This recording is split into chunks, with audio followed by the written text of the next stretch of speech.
जय श्री श्याम आप सभी को। एक कमरे में पति अपने पत्नी पर चिल्ला रहा था, तुम्हारे ही लाड़ प्यार का नतीजा है, मेरी लड़की हाथ से निकल गई।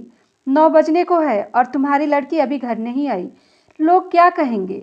देर रात इनकी लड़की घर से बाहर रहती है। तभी एक मोटरसाइकिल की आवाज़ आई। खिड़की से देखा तो एक लड़का उनकी लड़की को छोड़ने आया था। यह सब देखकर पिता का क्रोध और ही भड़क गया। वे आग बबूले हो रहे थे। लड़की ने जैसे ही घर में कदम रखा, पिता ने बिना पूछे ही उसे जोरदार थप्पड़ मारा। लड़की थप्पड़ को सहन न कर सकी और वह नीचे गिर पड़ी। साथ ही उसके हाथ से एक पर्ची भी गिर पड़ी। पिता ने देखा, यह एक रसीद थी। यह रसीद रक्तदान करने वालों को दी जाती है। उस पर नाम पढ़कर वे हैरान रह गए।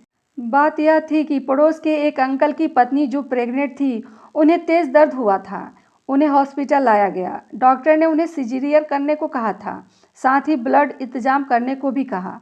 इतने कम समय में ब्लड का इंतजाम करना मुश्किल था। ब्लड खरीदने के लिए उनके पास पैसे नहीं थे। वे काफ़ी घबरा गए थे। उनकी पत्नी और बच्चे का जीवन दांव पर लगा हुआ था। ऐसे में लड़की ने अपना ब्लड देकर उनकी जान बचाई थी। ब्लड देने के बाद डॉक्टर ने उसे जूस पीने को दिया था। कुछ देर बाद उसे चक्कर आने लगे। घर पहुंचना उसके लिए मुश्किल लग रहा था। ऐसे में एक लड़के ने उसे घर छोड़ने को कहा। यह वही लड़का था जो उसे घर छोड़ा था। यह सुनते ही पिता का क्रोध प्रेम में ही बदल गया और उन्होंने गर्व से कहा, तुम मेरी बेटी नहीं, मेरा गुरूर हो। ऐसा कहकर उन्होंने अपनी बेटी को सीने से लगा लिया। शुभ कर्म भी भगवान के पूजा करने के बराबर ही होते हैं। राधे राधे। प्रेम से।